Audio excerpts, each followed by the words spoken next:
Hello. It's a Sensor Gambino here with a new stream. And this stream I'm going to be going over the event week for this week in Grand Theft Auto Online. And yeah, I'm doing it like very early Monday, so there's still a couple days left in the event. And yeah, podium vehicle, by the way, is the Drift Tampa.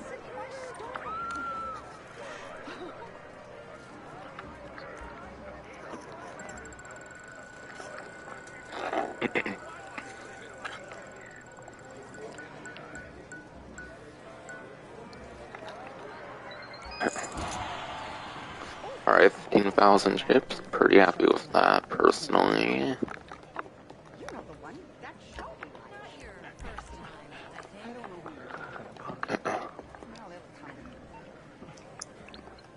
But yeah, Drift Tampa, pretty sure that one's on the Stubborn San Andreas website here, back from like Hunting Stumps or something, so like 2016 vehicle, I believe, so it's a pretty dated vehicle.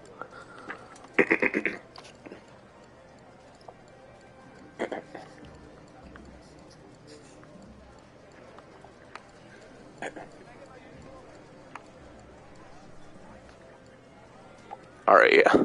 Casa Drift Tampa here. Back from Cunning Stunts, so like a 2016 vehicle, pretty old vehicle kind of for these days. $995,000 you get here.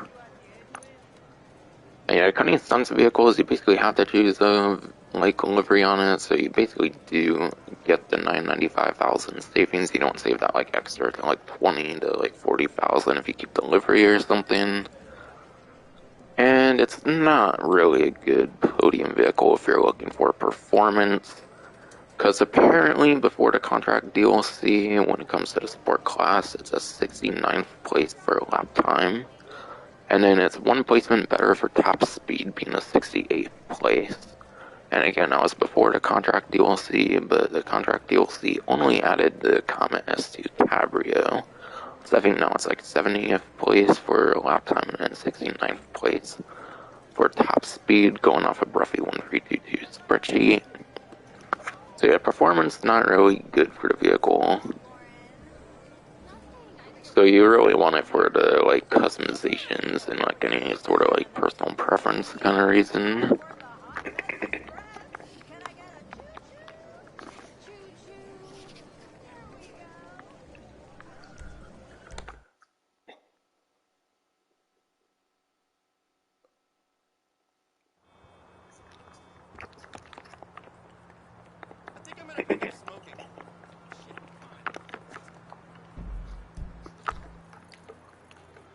And now for the time trials. Where's a regular time trial? Here it is. But a regular time trial for the week seems to go back to the first one. I believe this is the first time trial they've ever done, being Del Perro Pier. And yeah, this one goes all the way to the reservoir here at the Land Act Dam, I'm pretty certain here. So, I don't really necessarily see this one necessarily being the best for top speed. Obviously, a balance for lap time and top speed could be good. The one vehicle I really tend to recommend for a time trial would be the Body 801. Even with the new Shinobi released with that motorcycle, apparently that was like a 3rd place lap time and I believe like a 7th place top speed if I remember from Bruffy 1322 for the new motorcycle that was out of the contract DLC the previous week. Even with that, the Body 801 is still kind of the best average motorcycle, and you do definitely want a motorcycle, I would say, for a time trial. Because obviously the traffic's not disabled for a time trial, so I wouldn't really recommend like a supercar or something. So the Body 801, which is like a $15,000 like motorcycle for the stock vehicle, and then obviously there's like engine upgrades and stuff like that. Pretty easy vehicle to obtain these days. And it pretty much always was. Yeah, Body 801 is pretty much the best vehicle I would say for a time trial. And yeah, RC Bandito time trial this time around is Vespucci Canals. If you want any sort of like time trial guide or something like that, I believe there's a channel known as like GTA Men that tends to do those. And I believe that channel has like a couple 100,000 subscribers or something like that, so I imagine it's pretty good. I don't watch guides for time trials or anything. I don't really bother with the time trials because it's only like $100 or like $1,000 per one or something. And you can only get that money one time around per like event week essentially. But still, if you want any sort of guide, I would recommend GTA Men, or there's GTA series videos, but they don't commentate or anything. So you would have to watch closely with them. For the couple recommendations I'd probably provide there.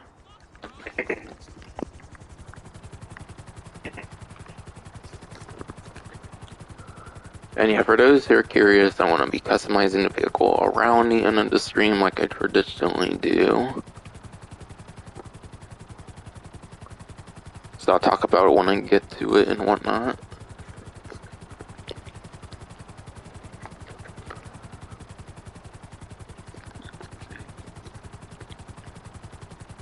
But I'll say right away, the vehicle is not really too worth getting for the new vehicle. I'll go in more details later.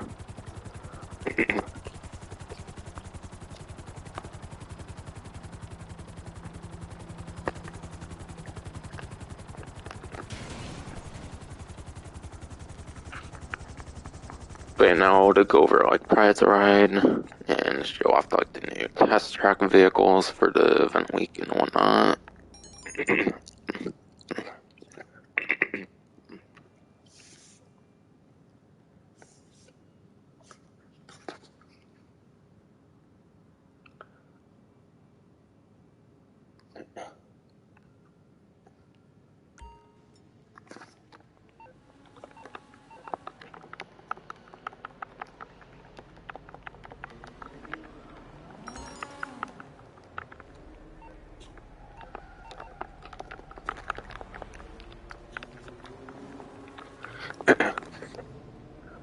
But yeah, for this week's test track vehicles, for kind of recommendations in a sense, in case anyone test drives one, might like one for any reason.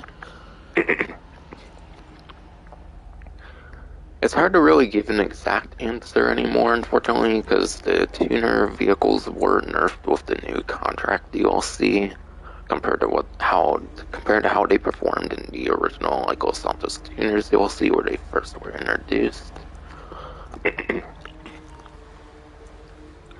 But yeah, Papister Comet S2, I would say this one used to be a good one when you could do like the low grip and like stance to get a pretty good top speed if you didn't mind like losing a lot of like lap time to where it would basically be unusable in races. But with the new nerf to the contract DLC to the tuners, a lot of it targeted the like lowered and like stance setup, and it does also affect the vehicles in general. So yeah, there's kind of little to no point anymore, I would say, for the low grip tires with the contract DLC now. So I wouldn't really recommend the Comet S2 anymore if you want a good top speed vehicle. If it's anything like it was with Los Santos tuners, for the tuner subclass, the Jester R could be good for top speed still, possibly.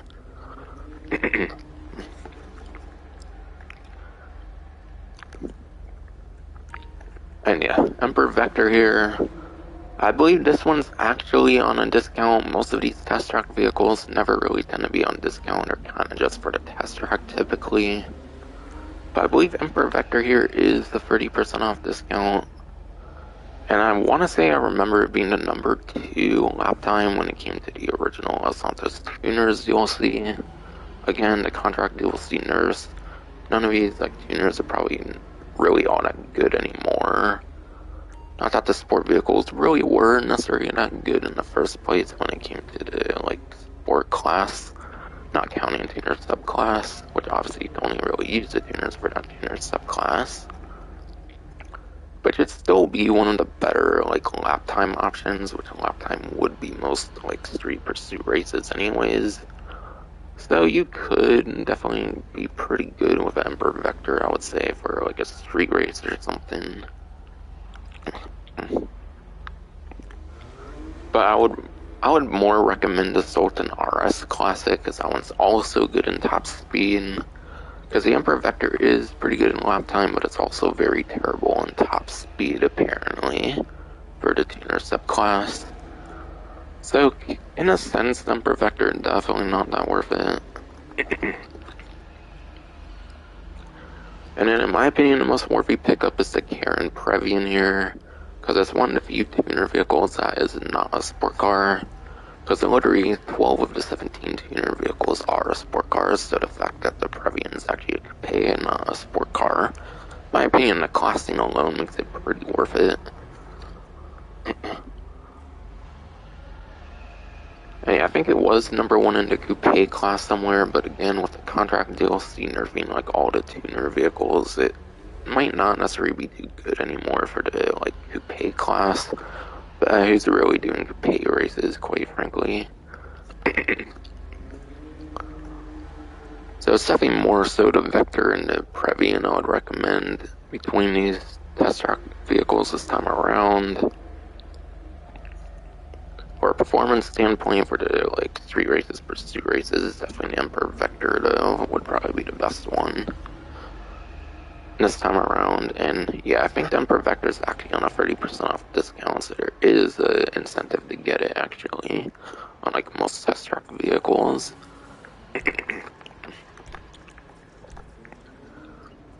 And yeah, the prize ride challenge, the vehicle this time around is the Calico GTF, which is one of the better few tuner vehicles, if I recall, at least before the nerf. After the nerf, it could definitely still be one of the few better tuner vehicles, no doubt. But the challenge is definitely not worth it, I would say. First of all, you would have had to like start this a little before I've done this event week stream in the first place. And that is placed top 1 in a Pursuit Series race for 5 days in a row. For those who don't know, the minimum players for a Pursuit race is actually 4 players, so you have to be #1 out of 4 players traditionally. So, in my opinion, that alone makes it not worth going for. You're better off just spending a couple hours doing like Cayo Perico heisting if for some reason you really want the Calico GTF for this time around. So yeah, I definitely do not recommend it for the challenge this time around. If it was street races, maybe, but pursuit races with that 4-player minimum, just no, just definitely not worth doing.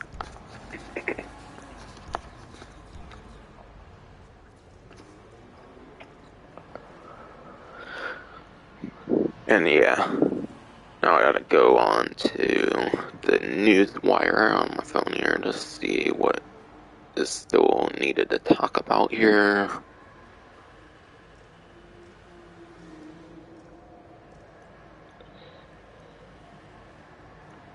I'll talk about any sort of like login rewards stuff kind of things right now, essentially. And then probably after that, money opportunities. Okay. There is kind of a like reward thing you can get for like the agency or something. But yeah, I'll talk about that with the discounts, I suppose. So I guess I'll be talking money opportunities already here. But yeah. This one, I don't really have a good way of showing it off unless I want to go all the way over to the agency. It's not really too worth going all the way over there just to talk about a money opportunity for a couple minutes. So I'll use my little Franklin icon here again as like my little basis of what I'm talking about, kind of. Since this scheme lacks a like useful benefits section on like Reddit Online after all. But yeah, there's 2 times GTA money and an RP on the South Central League finale. So one of the pretty huge, like, newer things of content that's been released in the game recently with the contract DLCs, the South Central League finale. Now I'm assuming that, like, finale kind of things might kind of be like contact missions in a sense in terms of payout, kind of. I heard at the end of the Dr. Dre stuff, you do get like a $1 million payout or something like that. But as far as I'm aware, that's not actually the payout for like the different like leak finales or something like that. So I'm assuming if there's a $1 million payout at the end of the Dr. Dre stuff, I'm assuming the payout for the actual like leak missions, like leak finale things or something, is probably around like the amount of a contact mission or something. So you're probably not going to be making that much money for it. But if you still yet to touch the new content, then it's definitely a nice incentive regardless. And yeah, I haven't played it myself, so I can't get the best advice on it, but yeah. I'm not necessarily expecting it to be a good money opportunity, aside for like an incentive to do some of the new content.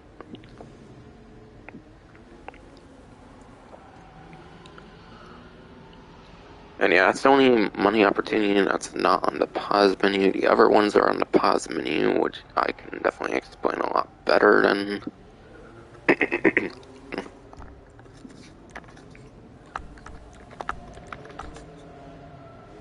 Next one's actually a set of contact missions, actually.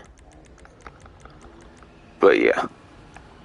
There is triple money and RP on Simeon contact missions, so any contact mission from Simeon Unitarian from the story mode, the single player, and also obviously GT Online, those are triple money and RP.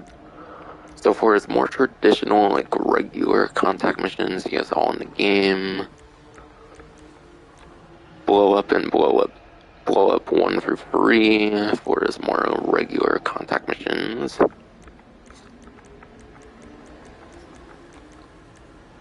Chasers and Chasers 2 for some of his more traditional contact missions.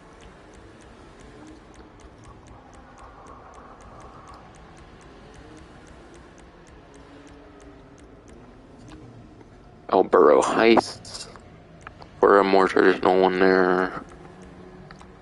Gentry Does It for another more traditional one there. GTA Today for a more traditional one there. And yeah, this one is probably one I would least recommend because this one actually requires 2 players and there's like a strict like 10-minute time limit.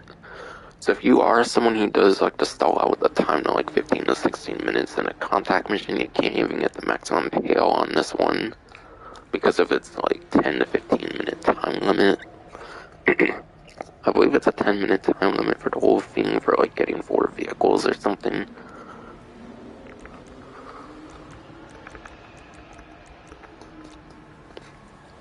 It Takes a Thief is one of his more traditional contact missions for Simeon.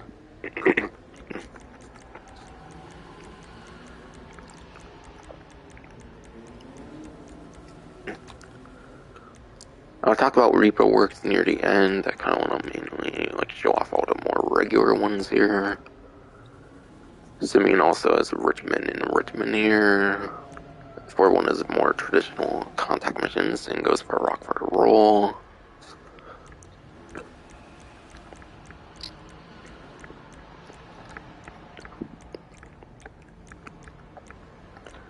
And then last but not least, for his like traditional contact missions here for Simeon is where credits due. And yeah, it's hard to really explain all those different ones because like the gameplay is quite different for all these contact missions. But yeah, for his more day one and then also his like high life update kind of like contact missions, I would kind of avoid his like 2013 to 2014 contact missions. They're not really too worth doing much anymore.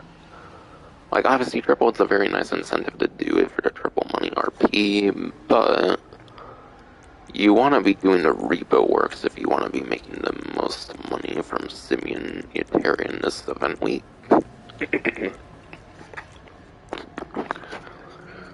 And that is a Repo Blow Up 4, Repo Burn Rate, Repo Deviant Lift, Repo GTA Today 2, Repo RV Nearly There, Repo Sasquatch, Repo Semionomics, and then Repo Under the Hammer. These 8 here are kind of the best set that's worth doing for your Simians contact missions for triple money and RP. And that's because they're newer contact missions from like 2019. So therefore the payout's a bit better on them. So if you're going for payout, these repo ones are definitely the best. And I'll try to go over some strategies, at least for these repo ones. I do actually have a dedicated bunch of videos in my contact mission content series. I do actually have a series where I kind of show off all the different best methods for some of these different contact missions in the games in this game. But yeah, I've done all of the regular and repo works through my contact mission content series. So literally every single one of those missions I've covered on my channel in a video format, not a streaming format like I'm doing right now. But yeah, Blow Up 4. For Blow Up 4, you want to be shooting the vehicle weak spot for the different vehicles if you want to destroy them as fast as possible, and also not have to use RPGs and stuff. That's going to probably cost more money than the mission will give you, at least when it comes to normal money. On triple money RP, you might be more incentivized to use an RPG or something like that. But just shoot the vehicle weak spot where the fuel tends to be on the vehicle, which is the bottom left wheel traditionally, I believe. Next to the bottom left wheel, I believe is the traditional vehicle weak spot for when you're using an actual gun in the game. So that's a pretty good tip to know for Blow Up 4. Repo burn rate here. There's actually a very good vehicle choice that you can do for burn rate, and that's actually a personal vehicle. There's only one personal vehicle in the entire game that actually gives you access to the water cannons.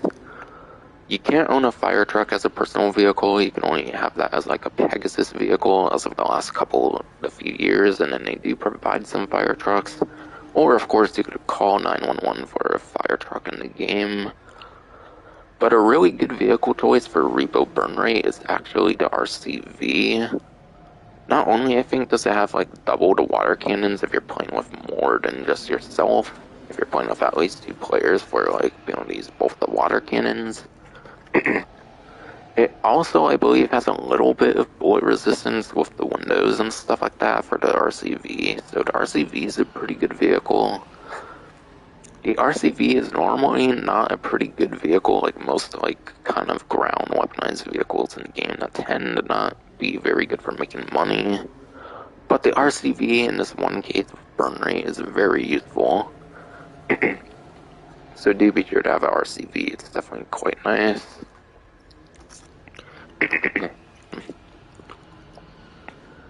Next is Repo Deviant Lift here. As you can tell with the way lower rating, this one's not really that worth doing. And that's because you have to deliver a few different vehicles. So the Simeon Premium Deluxe Repo work with a cargo bob.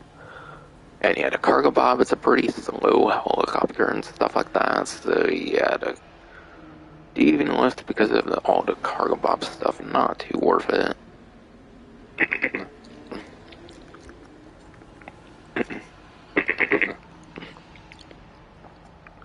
Repo GTA Today 2.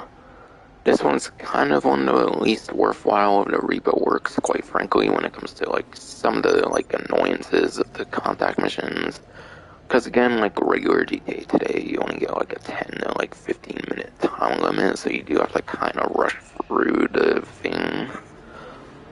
Unlike GTA Today, though, it is a one-player mission, though, if you do want to solo it. And quite frankly, I do really like GTA Today 2. It's a pretty fun challenge if you want a fun, challenging, contact mission. If you want a fun, challenging contact mission that can be kind of hard to do soloed, and if you want a fun challenge, GTA Today 2 is definitely a pretty fun one to do. But it's not the most efficient for making money because of that 10-minute, maximum time limit. when the payouts max out at like 15 to 16 minutes.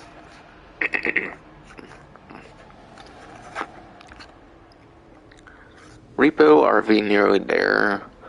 Personally, I'm not a big fan of this one. It's pretty annoying, like, moving a bunch of different, like, RVs to get to, like, the barricade and whatnot.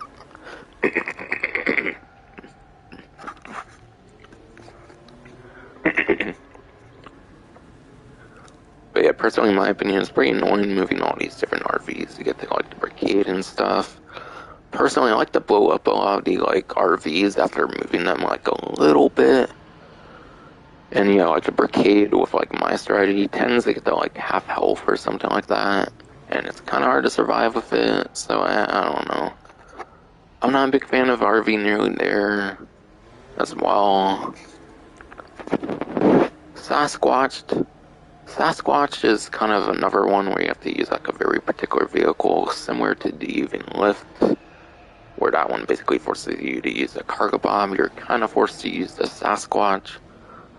And yeah, I think you can use personal vehicle versions of the Sasquatch, and it can easily destroy the vehicles, because they do enable, like, the arena war feature of the Sasquatch going above vehicles and, like, destroying other vehicles, which isn't normally a thing in free mode, by the way, just in the arena traditionally. But yeah, unfortunately, if you have, like, a ram on your vehicle or something like that for the, like, Sasquatch, it's probably not the most worth using a personal version. So yeah, in that case, you might kind of be mainly using the, like, regular Sasquatch. So yeah, having to use the Sasquatch to destroy vehicles traditionally not really the most worth doing. Though you might also be able to use, like, a Mark II oppressor or stuff like that to destroy the vehicles as well. Not the most sure. Repo Semionomics here. This one's actually kind of a stealth mission. My opinion, this is one of my more favorite repo works, no doubt. Because you can stealth basically the entire thing to make it a lot easier. Otherwise, I think you have to deal with, like, 2, like, 3-star 1 levels or something like that. Which, yeah, if you have a lesser, you might be able to call it off, but yeah. Obviously, it's best to make the mission as easy as possible, even if it takes the time convenience of stealthing the mission. But yeah, stealth is key, no doubt, in this one. And yeah, because of the stealth, it can last a good bit, so it could be a better one for making money in terms of semionomics. And yeah, Repo Under the Hammer, you're kind of delivering a couple vehicles to the, like, docks, so, like, terminal docks, I believe. And yeah, that one I don't necessarily remember being all that bad. So personally, quite frankly, I do really like Blow Up 4 if you do the strategy of blowing up the vehicles with, like, a bullet weapon, shooting, like, the traditional vehicle weak spot, like the bottom left, like, wheels of the different, like, vehicles or something like that around there. And that's a pretty good strategy for that one. Burn rate, if you have the RCV as a personal vehicle, you just call it up and stuff. That's probably the best way to go about repo burn rate. If not, then I would definitely dial 911 to get a fire truck, because it's not really not worth calling every Pegasus, because that would probably be a little bit slower, and also to provide ones, getting those would be a little bit slower than just dialing 911, I would think. But essentially, I think these two are definitely pretty worth doing. I would kind of avoid the Even Lift, unless you are absolutely big on playing all the different repo works, which I would recommend playing all of them, quite frankly, because they have the best payout between all the simian missions. And yeah, Repo GK today too, because of the strict time limit and whatnot, probably not the most worth doing again. This one I'm not a big fan of having to, like, move all those RVs and stuff. Sasquatch can be a bit time consuming, but it's not really that bad of one, I feel, compared to these couple. Yeah, semionomics, stealth mission, real like it, whatnot, under hammer. Not a bad one. So essentially, In my opinion, bullet 4 is good, burn rate's good. I would avoid the even lift, GTA Today 2, kind of RV nearly there. In the slightest, I would avoid Sasquatch, but I think for the most part, it's a pretty decent one as well. Repo Semionomics is pretty decent in my opinion, same with Under Hammer.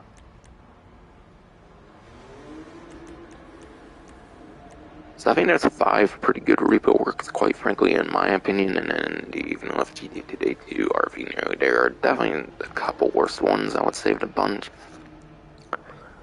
And yeah, I believe the maximum payout on a repo work normally without a money opportunity is a $23,100 payout with like 15-16 minutes spent on a like mission. So essentially the maximum payout you should make on triple should probably be a little under $70,000 that you can make at most on one mission for like 15 to 16 minutes. And by the way, I wouldn't stall out the timer. I wouldn't like purposely have a mission last for like 15 to 16 minutes. It's not that worth it. I would just do the missions as fast as possible. In my opinion, doing the missions as fast as possible is definitely much more worth it. Even if you get less payout, that's more missions you can do over time and whatnot. So definitely do them as fast as possible. But if you want maximum payout, then you have 15 to 16 minutes. And I want to show off a little like thing here as well with the playlist feature. But yeah.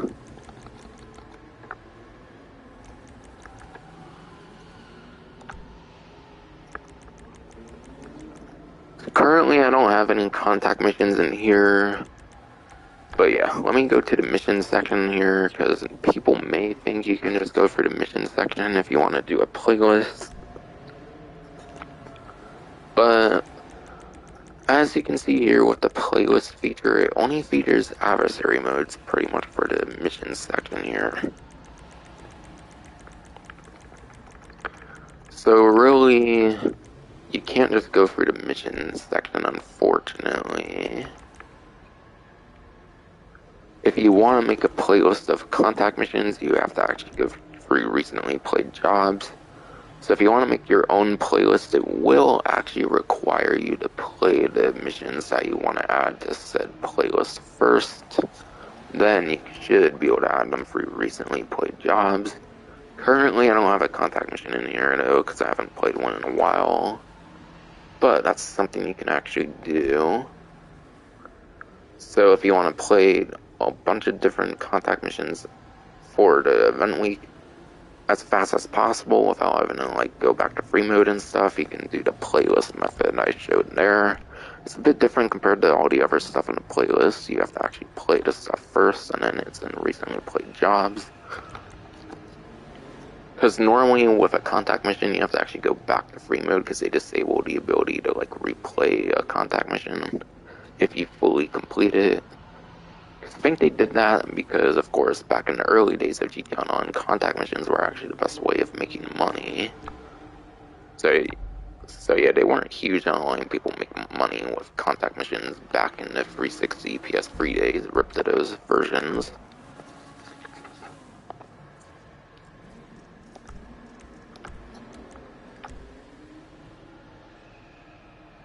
And yeah, playlists, you can do up to 16 jobs, I believe, if you want to do like up to 16 different simian contact missions through the playlist method. That's basically the best way to go about making money through the simian contact missions.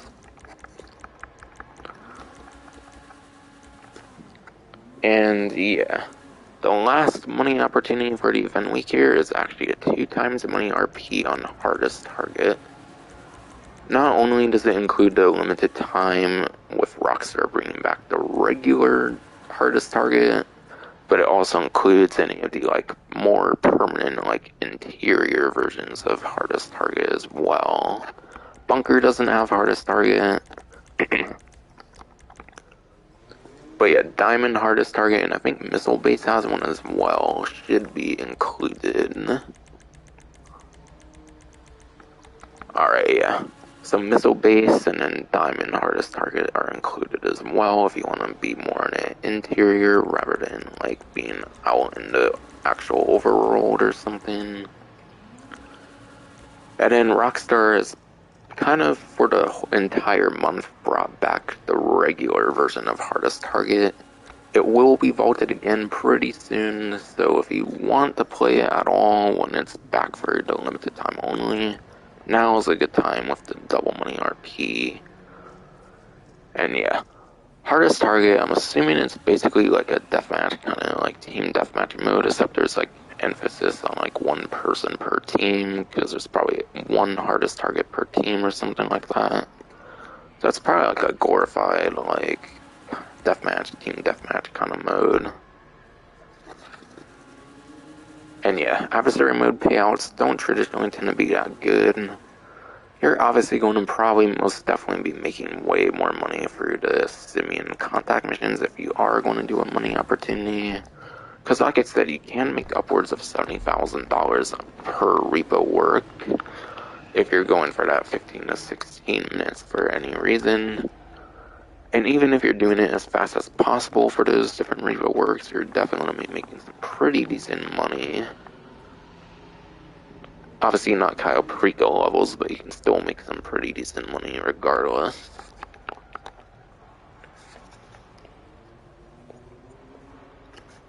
And then I think from here it's mainly the discounts and then customizing the vehicle and whatnot. Gotta make sure I didn't miss anything much yet.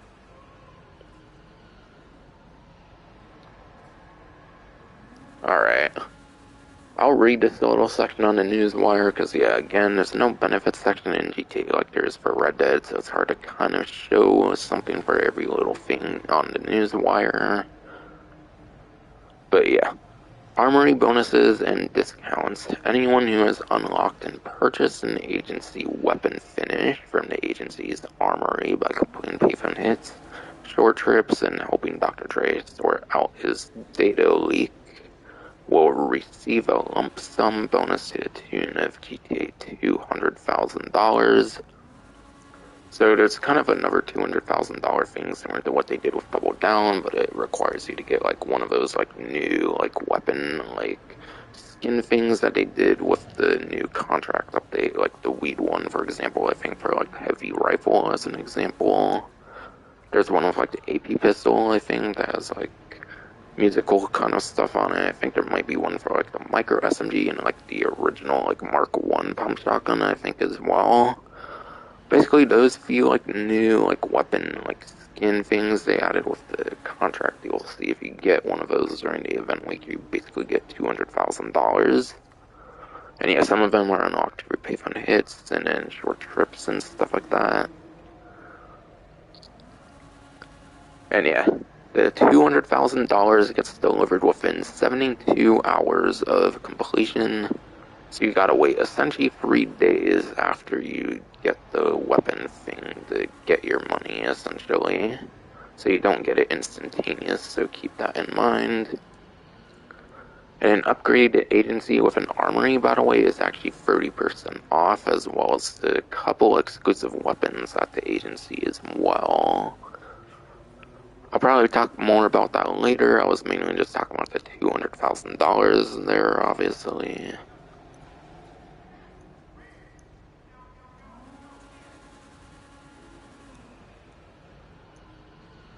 And yeah, I'll probably get the vehicle here and then I'll talk about the discounts, because yeah, might as well get the vehicle kind of in between some of the stuff here. But yeah, not legendary, this one's actually on Stubborn, which actually I kind of meant to talk about that when talking about the Drift Tampa, because that was on the website anyways. But anyways, the Obey I-Wagen here, it is $1,720,000. There is no trade price on the vehicle, which does mean it does not have a modding tech. So you will not be getting like bullet resistant glass, the like silic mines, machine guns, RC control unit, like missile lock on jammer, all that kind of like cool stuff you cannot get on this I-Wagen. because it's not one of the eligible vehicles for the Amani Tech for the contract DLC. And yeah, it's an SUV, it's a 4-seater, like a lot of the contracting vehicles are. And quite frankly, this is not a very good vehicle, as I kind of hinted at earlier. And I saw Bruffy1322 on his YouTube, and it's apparently an 8th place lap time. Like, yeah, it's within the top 10 for lap time, which isn't bad. So the lap time is pretty okay, but it's still within, like, top 10 rather than, like, top 5, top 3, or even the number 1 option. So even then, the lap time is not the greatest. But the top speed is where the vehicle really lacks. It is actually the worst SUV in the game in terms of top speed, believe it or not, being 37th place. And there's still one more SUV that he's releasing in the game. I believe it's the Gringer, I think, that still has to come out with the contract DLC. So there is still one more SUV, but even when that releases, it will surely still be the worst top speed for an SUV in the game. So especially the top speed is absolute trash for $1.7 million for the stock vehicle. And yeah, that's the thing. I don't think there's even any performance upgrades aside from maybe the brakes. But yeah, I don't think there's even any performance upgrades that you can get for the Obey I-Wagen, which is pretty interesting, which isn't even the case for any other electric vehicle in the game. Every other electric vehicle in the game, I think, has at least an engine upgrade, but the I-Wagen, I don't think, has any performance upgrades. The one thing it does have, aside for a somewhat okay lap time, is it does have good acceleration, I imagine, like most electric vehicles. Which acceleration is basically how fast the vehicle gets to its top speed. So while its top speed is not amazing, it does get to it pretty fast, most likely. But yeah, its top speed is terrible. It's the worst top speed of the SUV class, going off of Bruffy1322. And yeah, the example on here is yellow, so to contrast from it a little bit, I might actually go in orange, actually. I don't feel I really did much of an orange vehicle yet for the contract DLC. Could be wrong, though.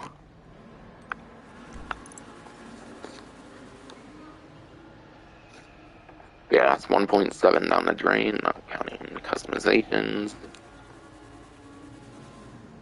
And even with customizations, you're really only going to get the cosmetic customizations, because like I mentioned, there's no performance upgrades apparently for this vehicle, actually. Pretty much every vehicle in the game has at least some sort of like performance upgrade, as long as it has like 10 to like 15 customization options, like the traditional amount or something. But yeah, I might talk a little bit of discounts here while the vehicle's getting delivered and whatnot. Again, there is like agency related discounts. I think last week had like actual property discounts, so this time will not be the actual property.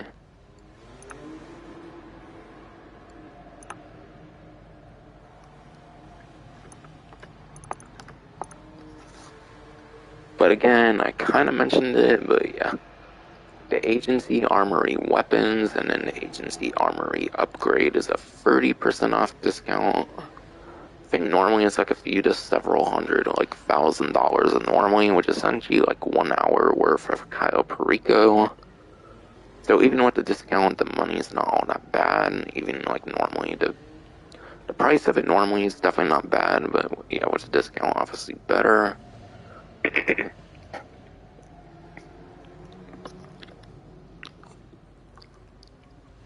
But yeah, the Armory isn't necessarily the most worth it. The reason being is you can actually just go to a friend's Armory and you can get like the new weapons out of friend's Armory. So if you don't want to get a like Armory yourself and one of your friends has an Armory, you can literally just have them invite you to their like agency to go to their Armory, and then you can get the weapons from their Armory. So unless you're like absolutely huge on the Armory, it's not necessarily the most worth it. The Armory is like an ammunition on the go though. So it is an ammunition essentially, like property, which is kind of the first time actually that you can actually get like Mark II upgrades. Or not Mark II upgrades, obviously Mark II upgrades have been a thing in other properties. But I think it's the first property where basically everything from the ammunition and then as well as like the different like Mark II like weapon like workbenches and stuff, I think basically everything from those different things is basically consolidated into this one armory, which is quite nice. So essentially you're getting every feature from like every like weapon station in the game.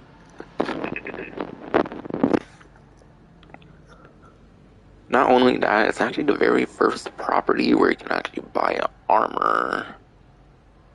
Usually you have to buy armor through like ammunition or like on the lobby screen or something, but you can actually buy armor through the armory, which makes it the first property where you can actually buy armor, which is quite nice.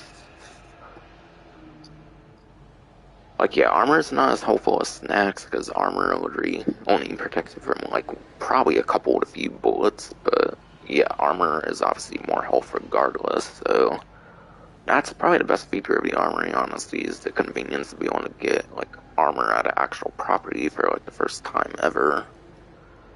Everything else is basically, like, ammunition to go, which is quite awesome, though. So even the other features are quite nice.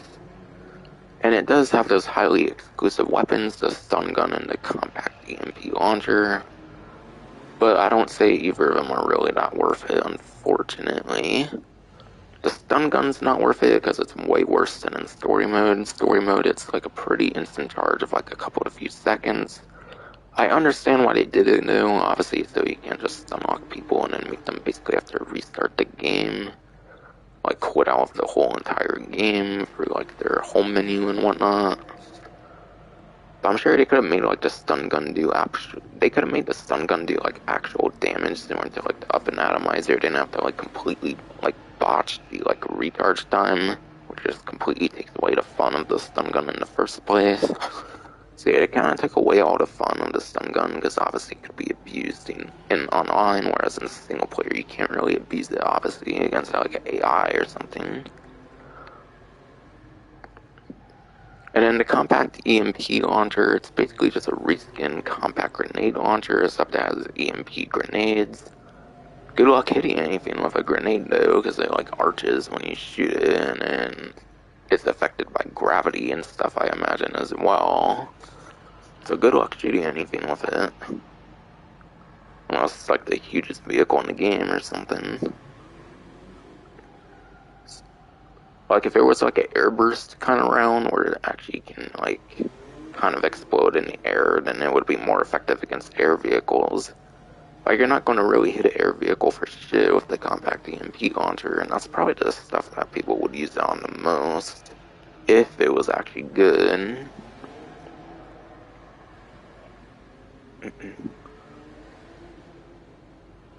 Yeah, that's the agency armory weapons and the agency armory upgrade, and that's kind of everything I could think about saying with it. And I think all the other discounts are all vehicle discounts from here. Yeah. This discount's the only, like, discount tied to a property.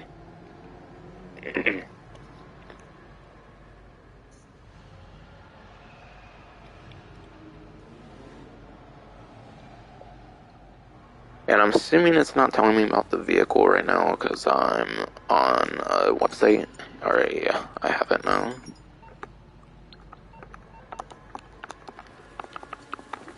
So I'll get to customizing the not Emperor Vector, the Obey I-Wagen.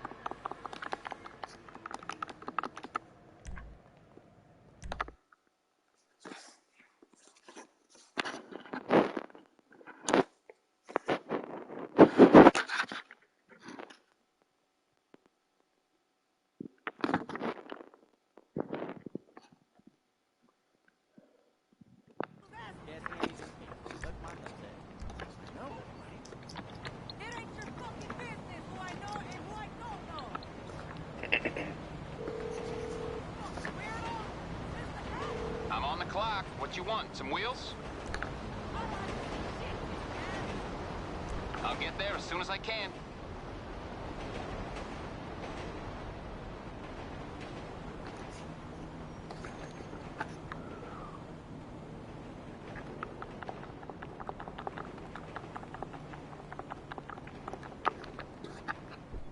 Again, I went with an orange, by the way, because I wanted to contrast a little bit from the yellow on the website. I kind of like to usually go a different color than what's on the website. But yeah, right off the bat, I'm not a big fan of this, like, sunroof, essentially. It means you're going to be able to get hit kind of easily from, like, above. Which, yeah, with, like, vehicle-mounted weaponry, it's probably not a big deal with the sunroof, but when you're, like, maybe going against, like, AIs and, like, certain contact missions and stuff, if for some reason you were to use the I-Wagen for that, then, yeah, probably not that good for the sunroof there.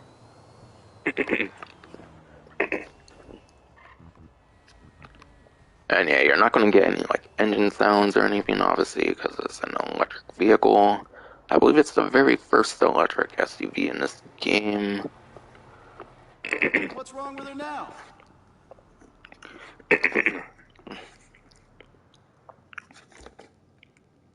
Alright, 16 customization options. That's actually not a lot. Saving the customizations seem to not be that great either. But again, it doesn't actually have like performance upgrades for the most part, so it probably does have a couple cosmetic upgrades then.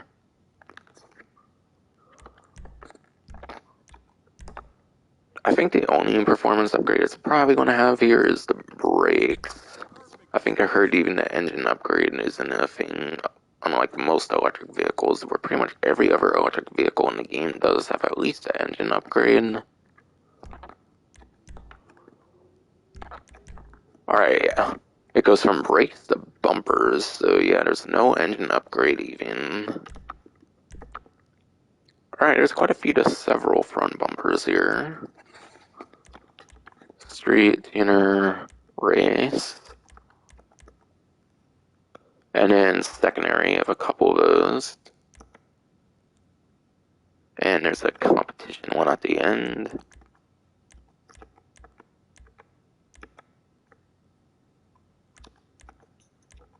And I'm curious if these like little light things actually work down there, not sure. I'm not going to get one just to test out the lighting. I'm just going to get my typical bottom option because I don't care too much for the cosmetic stuff. And again, never few to several rear bumpers. Oh damn, a gray bumper with reflectors. That's a pretty unique bumper there. I don't feel they usually do gray bumpers like that.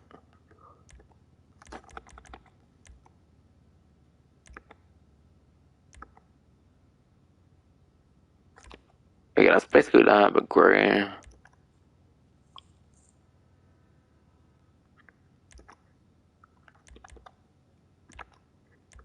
Again, I don't really care too much, so I'm just gonna get the bottom one.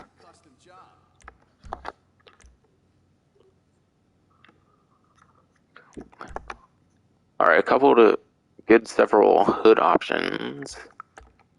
Raised, carbon rally. There does seem to be a regular rally down there as well. Carbon discrete vented hood. Regular discrete vented hood. There's that regular rally one, and then there's a sport one that doesn't have a carbon option, it looks like. Okay, what even are those, like, things that the sports hood puts on it? Hopefully it doesn't prevent, like, the engine from being put up with those things.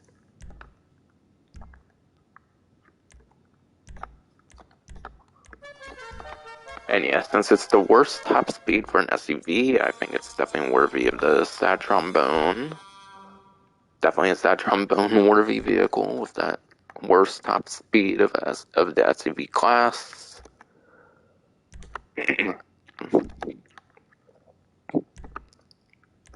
I'll be doing the headlights at the car meet. leave that white for now until I figure out my theme here. Liveries. This is where the vehicle can get a little bit exciting for once, I guess. But yeah, attention camouflage, a pretty detailed one there. Definitely really like that. All basically the same thing, but with black. Pretty exciting couple to start, in my opinion. Alright, Mind Lock Racing seems to be a pretty colorful one here, actually. But a little bit on the more minimalistic side for those who like more of that. Estancia, this one actually has some pretty colorful liveries here, actually. This one's a little bit more detailed, I would say, than Mind Lock. Kissima here. Again, another very colorful livery. I'm actually liking all the detail on these liveries so far. And then here's where it really gets simple here with the I-Wagen. Just seems to have a little like stripe on both sides. And all it's the same but with black. Legendary Motorsport. Kind of another one of those more minimalistic ones. Definitely a little bit more detail on this one. And the old one's actually red, which is cool. Funny with the Legendary Motorsport one's actually a stubborn vehicle for the livery, but yeah.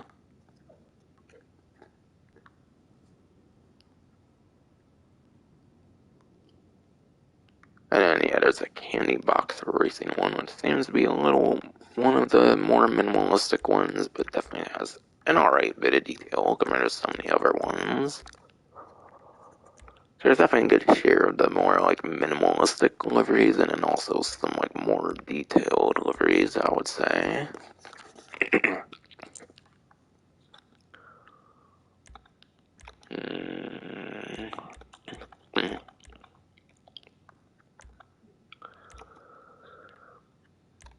I'll say, I do kind of really like this Estancia one, this Mind Lock one, and then these like tension ones. But I do traditionally just like to go to bottom options. I don't really care to get the most creative with the vehicles necessarily in terms of the customization options. Aside from maybe the respray. And yeah, this one has an alright bit of detail, so... And I don't necessarily want to entirely remove like the custom color of the vehicle. Because like these few get rid of like the primary and like secondary entirely, it feels. Yeah, this one's kind of right in the middle, minimalistic, kind of detailed. I'm going Candy Box Racer.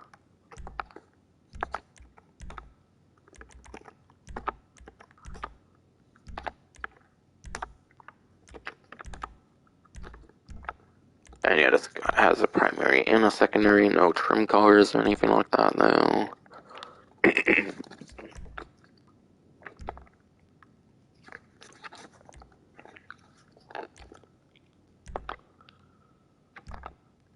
Okay, I wonder if I have any secondary color on here anywhere.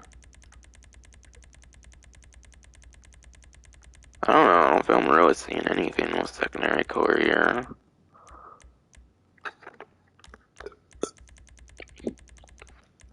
Okay, secondary has a little bit of impact on the stitching, I suppose. But yeah, pretty much anything with secondary, you're probably mainly want to get if you do like a secondary like customization option. So unless you do like secondary customization option like bumper things or anything, you're probably not going to get a lot of representation with that secondary color.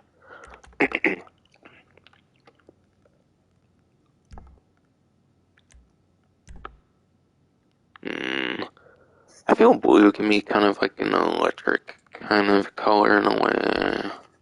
If I wanted to go my crew color. So I wasn't really too big on wanting to go in orange on this, but I might go orange on like a secondary or something. I'll do the crew there for primary and whatnot. And then I'll do that orange stitching though.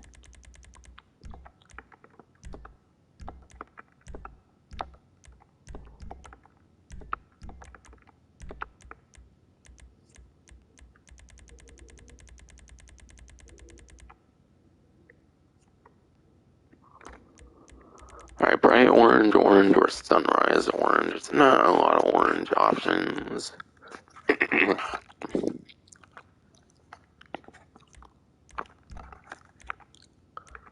Maybe I'll go matte or something, I don't know. But then I only get the one option though. Screw it. I'm gonna go classic one.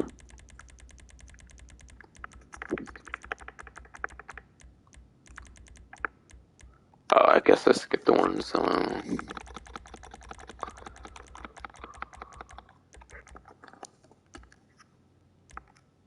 I'll go with a bright orange, I guess. Not that it's really on there much, because I didn't really do much of any secondary customizations, but yeah. Or I don't think I did, at least. Spoiler. Okay, that will give me some representation there. But spoiler, only a couple options here. Painted lip spoiler. Which is basically the primary, I'm assuming. Carbon, if you want all carbon, or... Okay, that one's like mostly carbon, partly primary. All carbon, or all secondary. Yeah, I'm definitely going with secondary spoiler. Oh yeah, and I'll go back to my neon here. And do the orange.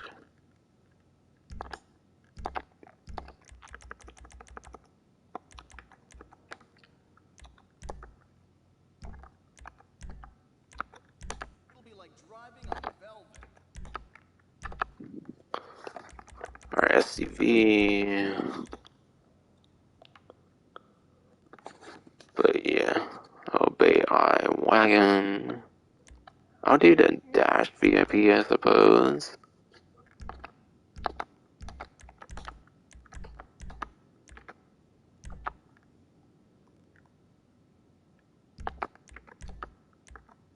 This is the same stuff they use on armored cars, you know.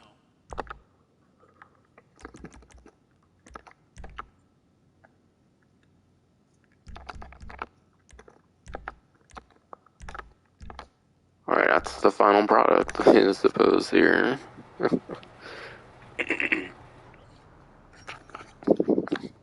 yeah, honestly, I was a little bit pleasantly surprised with the customizations. I wasn't really expecting that many bumpers and hood options and stuff. Honestly, I pretty much expected to have liveries, since they pretty much do that for almost any vehicle these days. I was a little bit pleasantly surprised in the customization department. It's kind of one thing this vehicle has. Obviously, it has the uniqueness of having no engine upgrades or anything like that, so you can't like increase the performance whatsoever. Even if you could, it wouldn't necessarily make it that much better from what I've heard though. But yeah, this can be known as the SUV with the absolutely worst top speed in the game. Which, yeah, was a little bit to be expected, being an electric vehicle and being the first electric SUV, I suppose. But I don't see why it should have been the worst, necessarily.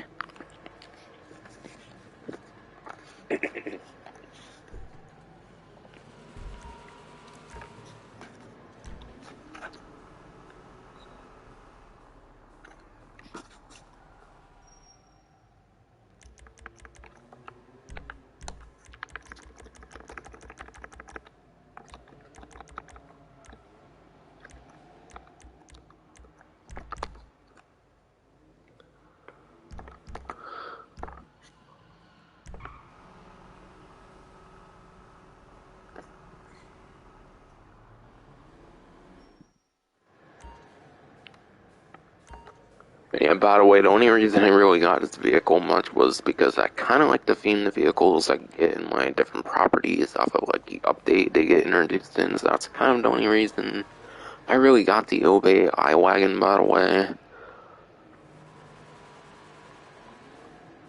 And yeah, I already got like good performance vehicles for the most part, so I don't really care too much for the difference necessarily anymore. R2 rev engine, practically nothing almost.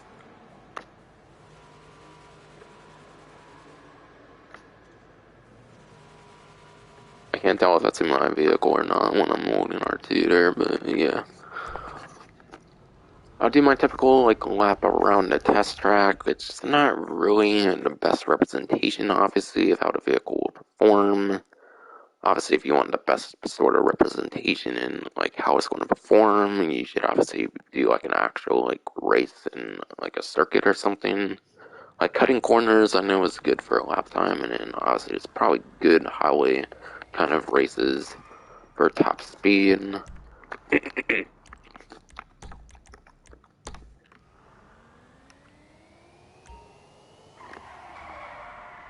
But yeah, again, I think electric vehicles, something with them is they have like pretty good acceleration, so they do reach that pretty terrible top speed pretty quickly. So that's something that's come to trade off is like bad top speed, but great acceleration. As far as I understand.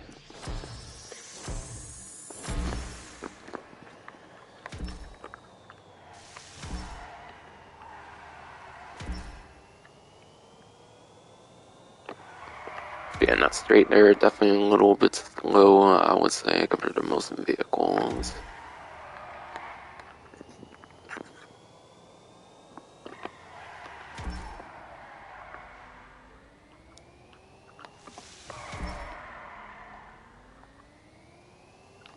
And yeah, for like a number of the top speed, if I remember from roughly 1322, I think it's like a 91.5 miles per hour top speed. So you're not even going to get like triple digit top speed, by the way. Just for those who kind of want to know like how bad that top speed is, I keep mentioning. Besides for it being the worst of the SUV class. Oh, okay. Yeah, some of this is kind of my fault. Obviously, I'm not the best driver in the game, but still, it probably wouldn't really get under a minute, I would imagine, like, no matter what. Especially when it has no, like, performance upgrades.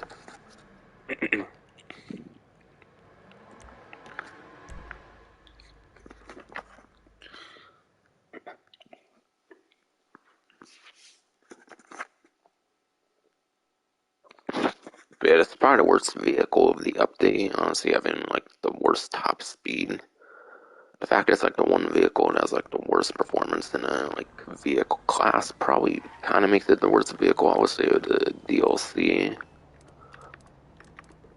If I were to give an opinion on it.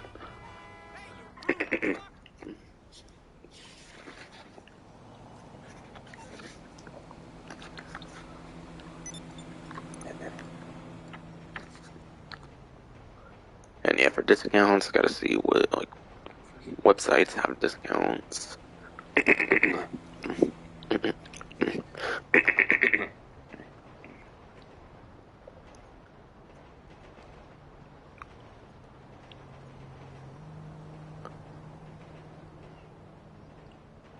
Or stock legendary and Benny's so far, it looks like.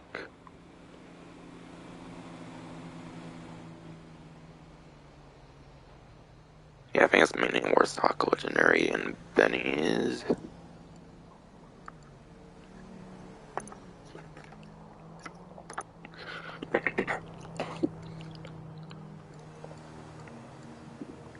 But yeah, for Benny's, it looks like there's a couple vehicle discounts. Some of them will not be on the screen because Benny's has custom vehicles, which turns them into custom versions. All the vehicles on the actual website are regular versions, not the custom versions, by the way.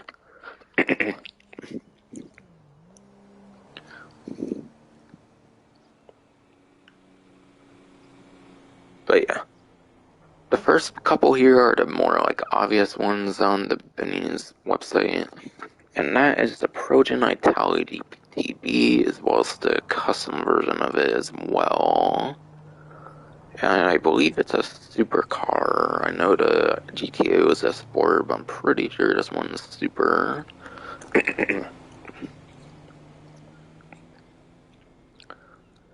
But yeah, for lap time, the regular Italy GTB is at 26th place, and the custom version's lap time is actually a 32nd place for the supercar class, not accounting for the new contract DLC vehicles, which probably makes the performances worse by a little bit, like a couple placements or something. And then top speed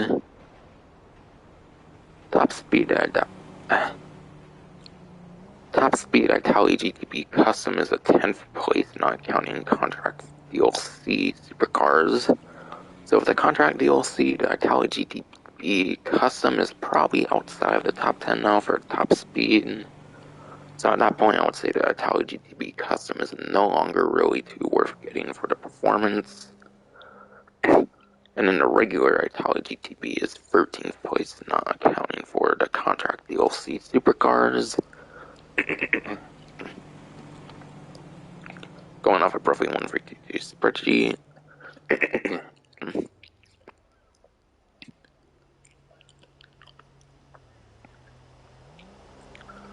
And then I think it's just a retro custom, LG retro custom for the only ever discount.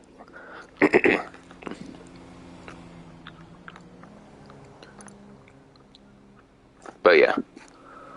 Okay, hopefully when I do that, I'll just stay on there. But yeah. This LG retro custom here, the customized example here, is a 50% off. So you're getting half off of the entire upgrade price for the retro custom. And because the LG RH8, if you're a social club player, it's a free vehicle, and when you're not a social club player, it's barely any money. Typically, the cheaper vehicles have the more expensive upgrade prices, so you'll probably still spend a few $100,000 if I were to take a guess on the upgrade price.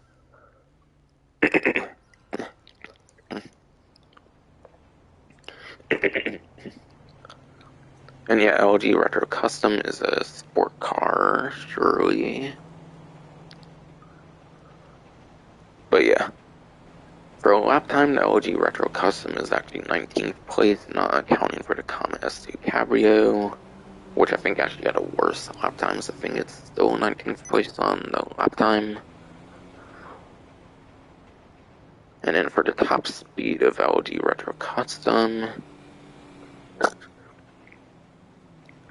the top speed of it is 65th place.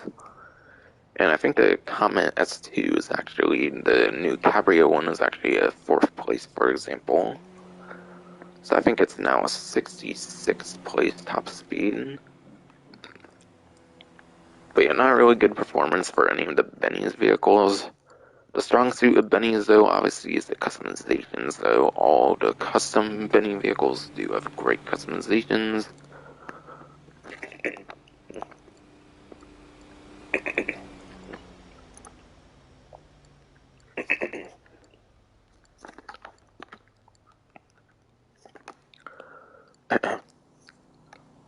But yeah, Emperor Vector, I went into most of the details of the Emperor Vector. I'll look into the lap time and top speed for the sport class, though. I talked about it for the tuner subclass already, so refer to when I went over the test track vehicles if you want to know about its performance for like street races, pursuit races. This is for like the sport class for its actual classing, though.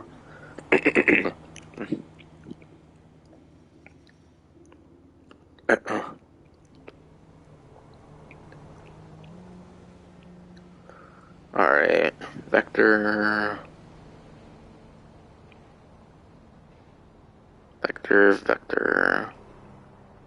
The Emperor Vector was a 13th place in lap time.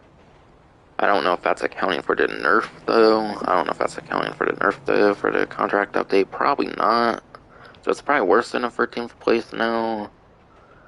And top speed is pretty bad, as I mentioned earlier.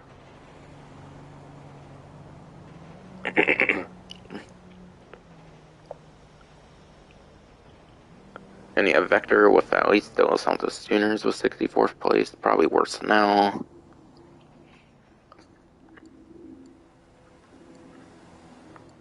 So yeah, I wouldn't really get this vehicle aside for the street pursuit races where it can actually do pretty good because it's actually one of the better lap time options. But at the same time, it actually has a pretty bad top speed for the street pursuit races.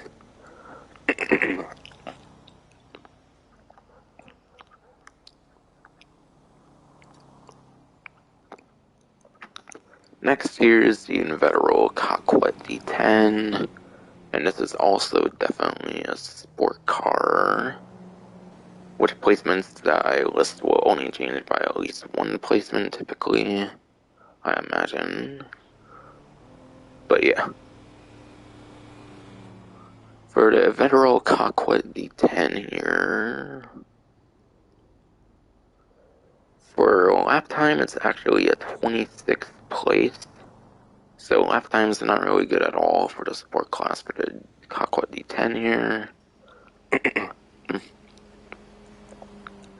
But the top speed though is actually a 3rd place for the Cockpit V10. And I think I mentioned earlier, for example, when going over other sport cars, that the Comet S2 Cabrio is actually a 4th place. So I believe this is actually still within the top 3 here for top speed for the sport class. So this can actually still be a pretty competitive vehicle in a sense. So this could be good if you're going for performance for a sport car in a slight sense, for top speed only.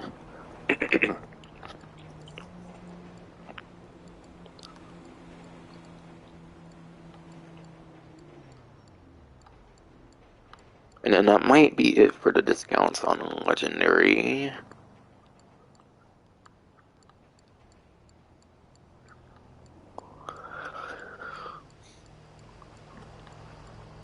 And yeah, Hijack Chameleon on discount just goes up at the moment.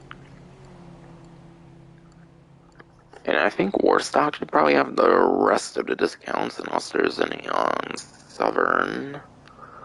Which I'll have to have another look, make sure that there's not one on Severn on the newswire.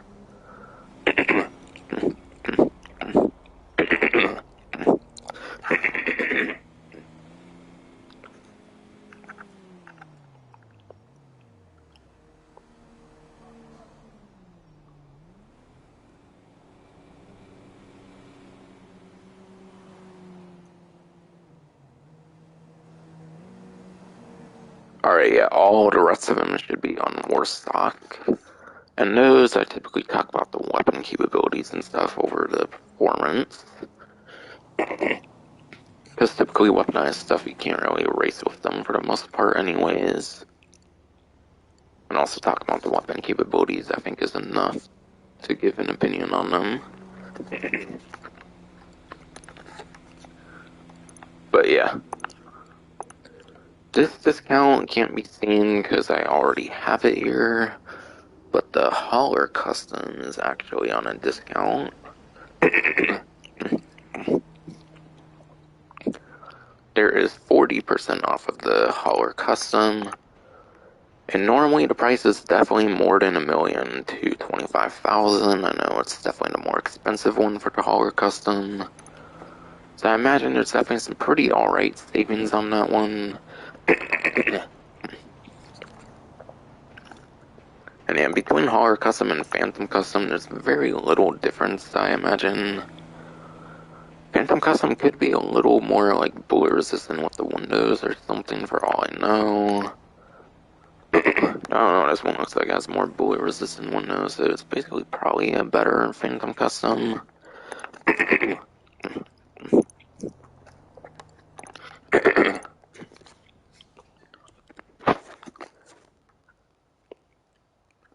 But yeah, Hauler Custom, very worth having because it lets you have the mobile operations center. It's not the most worth having anymore though, because you can get a lot of the features in like newer vehicles now.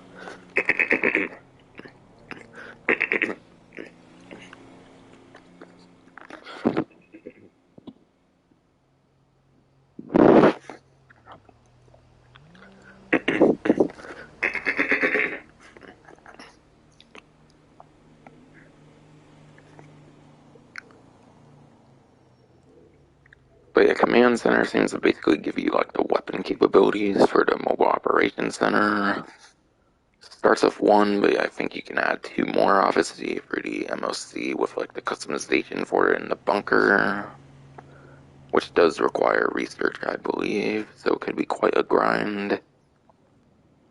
And yeah, the weaponry, pretty good. It's explosive weaponry, so it can definitely decimate certain vehicles. But you can get the same weaponry on the Avenger, basically, and not fly, so not really too good for weaponry anymore. As of the last few years.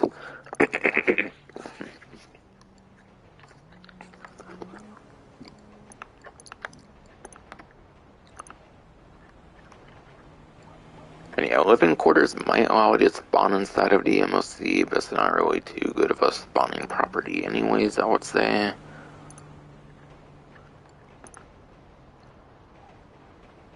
Weapon workshop. That obviously allows for customizing the Mark II weapons. It was the first property to have the Mark II weapon customization, but obviously things like the Avenger, the Kasaka, the Terabyte, and all can do the same stuff. Obviously the new agency, as I mentioned, and there's definitely other ones out there. It's not the most worthwhile weapon workshop, because I think the arcade is the free weapon workshop if you have like an active like Diamond Casino Heist, for example. So there is a free weapon workshop, I think, with the arcade even. And then weapon and vehicle workshop is one that costs like 2 base storage options, which gives you the weapon like workshop, and then it also gives you the ability to customize vehicles in it as well. Not all vehicles though, I think just the ones that can have like certain weapons applied and whatnot.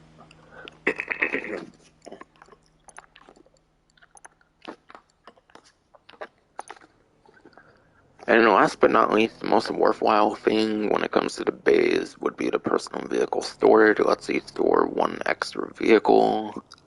Obviously, if you don't have this vehicle storage, you actually lose out on a vehicle slot, technically. So for that extra vehicle slot, I recommend the personal vehicle storage. I used to do weapon vehicle, but I switched over to weapon workshop, and then I did the personal vehicle storage, because obviously other properties have the vehicle kind of stuff as well. And then there's the cosmetic interior color.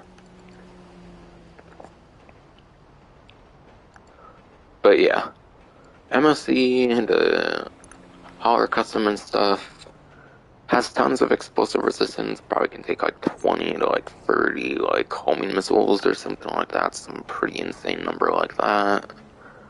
So the armor is obviously very good. Weapon capabilities are alright, but not as good as the Avenger, which can fly with basically the same weaponry.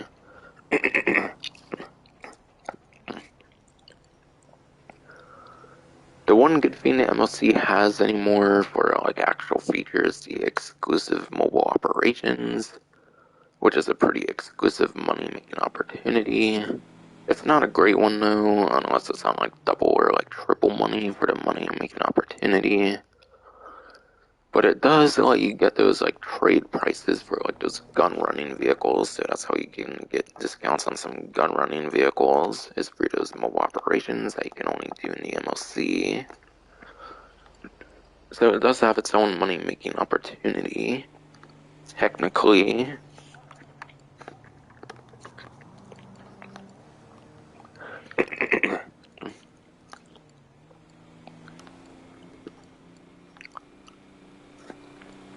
Next year is the Heavy Barrage on discount. I believe this one's also 40%. Yeah, it's also 40%. But yeah. This vehicle has some pretty alright explosive resistance.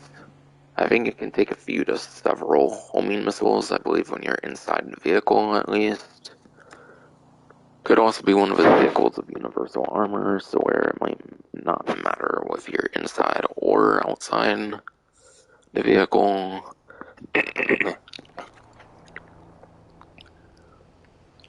But yeah, with the trade price, you save like 600,000, pretty alright amount.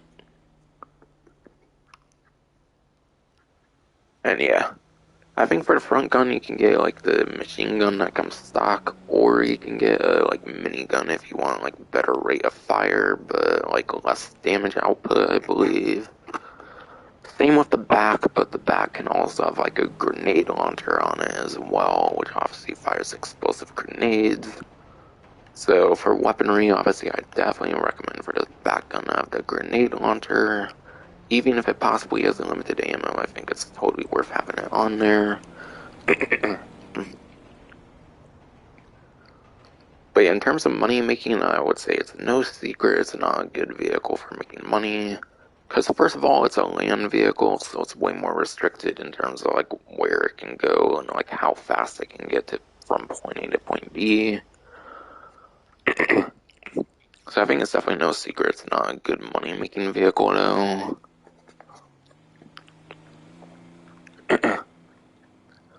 And yeah, for the weaponry, obviously you need other players if you're being a driver and whatnot.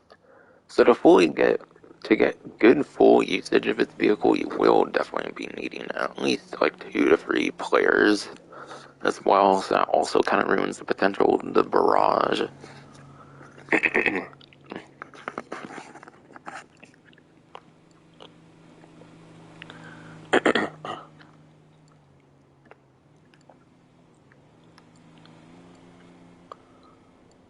But I think I basically mentioned everything about the barrage. It's only necessarily all that worth getting if you're huge on collecting all the different weaponized vehicles, but it's not going to be a good money maker, that's for sure.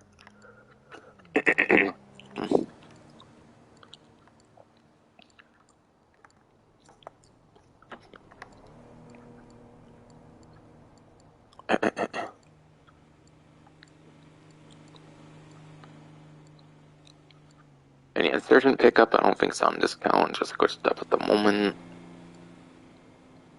And yeah, a couple of the special vehicles are actually on discount this time around. And that is the Nagasaki Boys are Aqua at a 50% off discount. So with a trade price for the Blazer Aqua, instead of a little over 1.3 million, it's a little under 700,000. So you're going to save like around 600 to 700,000, I believe, on this vehicle. And yeah, for weapons, it only has machine guns, basically. The machine guns aren't necessarily some of the greatest machine guns. There's probably better machine guns on vehicles like the Strong Torador and stuff like that are also amphibious, for example. And like a Torador and like Stromberg also even have like missiles on them and stuff. So pretty lackluster in the weapon department.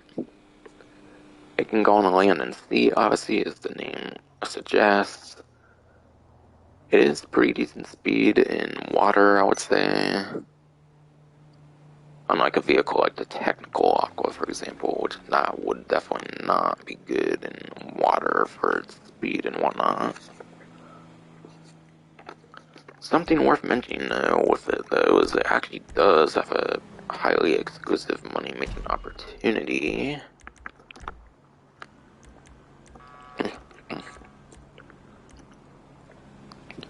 And by getting the Blazer Aqua, you have to own it. You will actually unlock the stockpiling VIP work, and that involves collecting cargo crates on land and sea using Blazer Aqua. And yeah, in my opinion, just with the description of the mode, it's not really that worth doing. I don't necessarily think it has a pretty good payout. You're probably definitely much better off doing something like Plowed, Fortified Velocity, or like Transporter. Possibly ramped up as well for some of the couple to few better like vehicle-related VIP work missions in the game. So in my opinion, definitely has some of the in my opinion, it's definitely one of the couple like special vehicles that has like one of the worst VIP works tied to it. So, in the case of the Blazer Aqua, I don't really feel the highly exclusive money-making opportunity is all that great for it. But it's still something that not every vehicle has, obviously. Well, or actually the exact savings, obviously, where trade price is $660,000 because it's 50% off.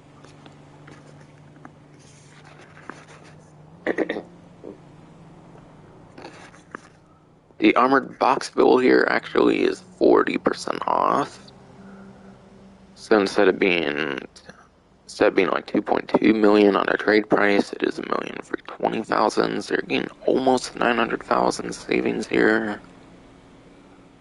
And yeah, again, it's like the barrage where you basically need other players to maximize the potential to be able to use the weapon on it and whatnot. So to get full potential of the vehicle, you're going to need a friend, essentially, at least. So depending on if you're like a lone wolf player or not, that will basically determine the amount of usage you can get on the vehicle. And yeah, it says armored, by the way, but it doesn't have any explosive resistance. That's something worth knowing, is that it does not have explosive resistance, contrary to the name armored.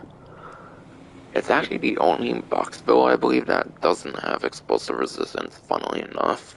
Even like the regular box build actually has a couple of things of explosive resistance for like a civilian vehicle, believe it or not.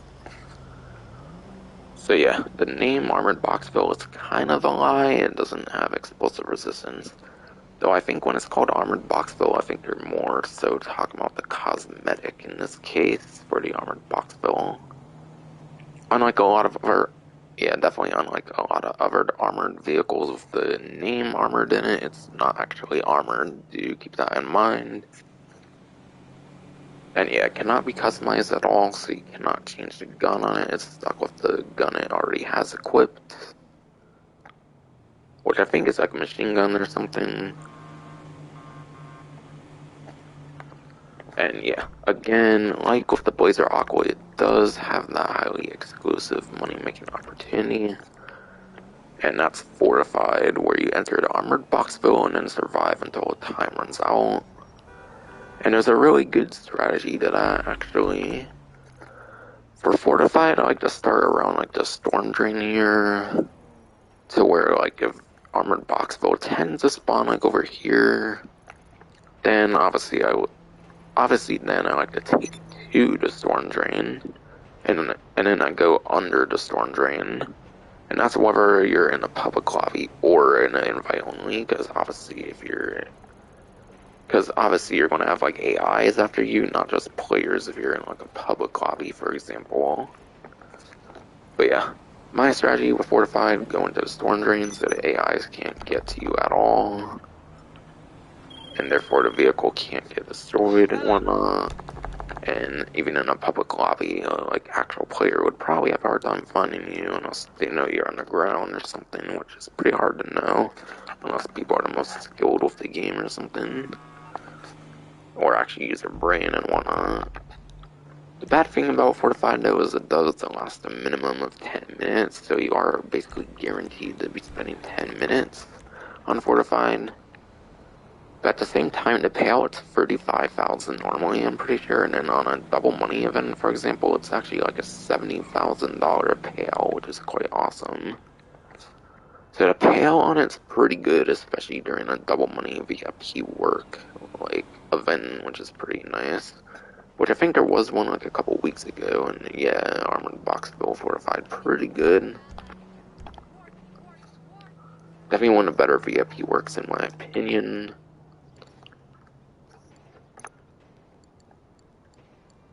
And then the next one was the Wastelander, and that's actually 60% off actually, which is a pretty crazy discount for an already cheap vehicle. But yeah, the trade price is a $495,000 on the trade price, and with 60% off, a massive 60% off, that actually puts it to $198,000. So you're almost getting $300,000 off, even for a trade price. Under $200,000 for the Wastelander, an absolute steal for sure. Especially given that it has its own money-making opportunity that will definitely make its money back if you keep playing it over and over again.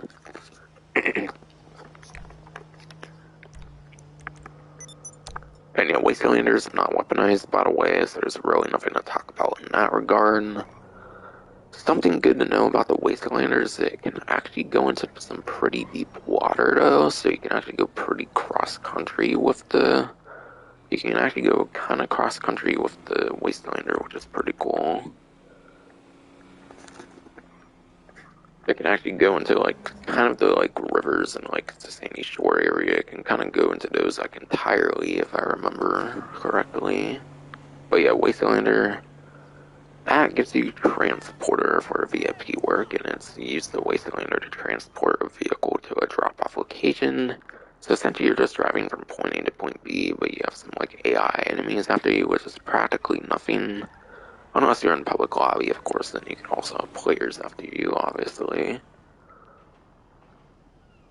But yeah, transporter, it makes like 20,000 and I think like 40,000 on like a double money event, so it's not the greatest money compared to some other like VIP works. But yeah, I think Fortified might have like a 30-45 minute cooldown. I know Transporter definitely has a 30-minute cooldown if I recall. Whereas stuff like Plowed, something like Plowed, for example, has like an hour cooldown for like the vehicle related VIP works. So yeah. So you can make some pretty alright money with Transporter, no doubt. So especially with a 60% off the Wastelander, definitely I would say worth getting it for that VIP work. For an upcoming VIP work, like 2 times money RP after bound to do sometime in the future.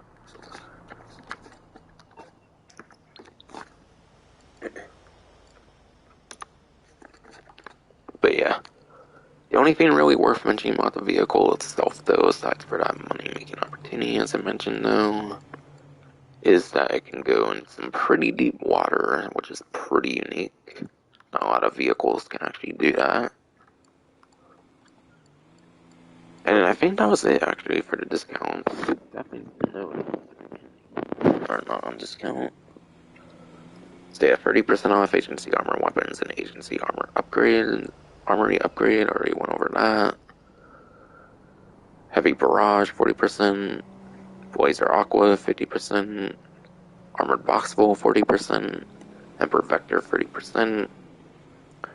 Italian GTP Custom, 40%.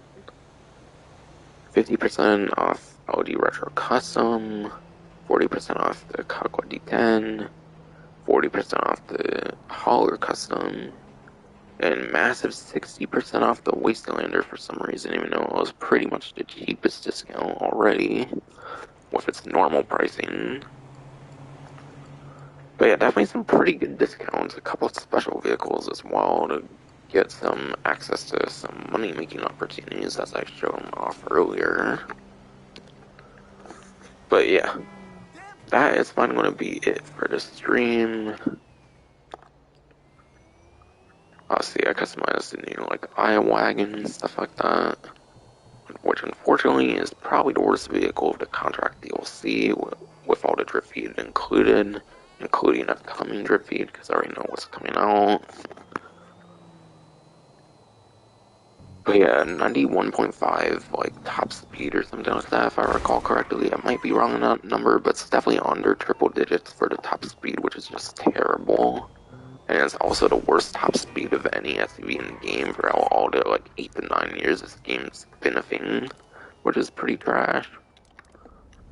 But yeah, hard to say I would really recommend this vehicle unless you just want all the contract DLC vehicles like myself. But yeah, that will finally be it for this stream. Next stream will probably be like the next GTA Online event stream, maybe something with the Dr. Dre missions or something, or maybe I'll bring back Vice City Definitive Editions, since I'm mainly over COVID now for the most part. But that will finally be it, hopefully, for the stream. Hope you enjoyed.